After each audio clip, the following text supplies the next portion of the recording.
Hello everyone, আসসালামু আলাইকুম। তো চলো আজকে আমি একটা ডিম পাড়া দেশি মুরগি রান্না করব।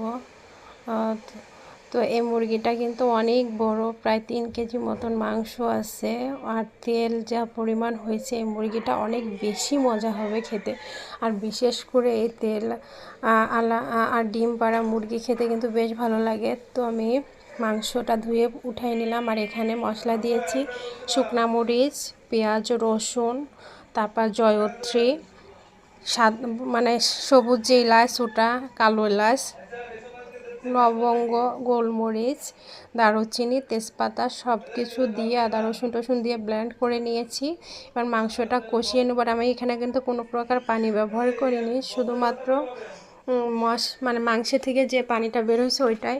তো এইটাই সুন্দর করে কষিয়ে নেবার। এই পর্যায়ে মনে হচ্ছে কি জানেন, ঘ্রাণে মনে হচ্ছে আমি সব খেয়ে ফেলি, এমন পুরা বাড়ি ঘ্রাণে মোমো করতেছে মাংস রান্নার। খুবই টেস্টি একটা রেসিপি। আর এখানে গরম পানি দিয়ে দিলাম। সুন্দর করে কষিয়ে নিতে হবে। কষানোটা যত বেশি ভালো হবে এবং মশলার পরিমাণ ঠিকঠাক হলে যে কোনো খাবার খেতে কিন্তু অসম্ভব মজার হয়। তো দেখেন আমার রান্নাটা হয়েই গিয়েছে। এর ভিতর কথা বলতে বলতে যদি ভালো লাগে অবশ্যই লাইক কমেন্ট শেয়ার করতে ভুলবেন না। যারা ইউটিউব থেকে দেখবেন অবশ্যই চ্যানেলটিকে সাবস্ক্রাইব করে দিয়ে পাশে থাকা বেল আইকনটি বাজিয়ে দিবেন এবং ফেসবুক পেজ থেকে দেখলে পেজটিকে ফলো দিয়ে পাশে থাকবেন।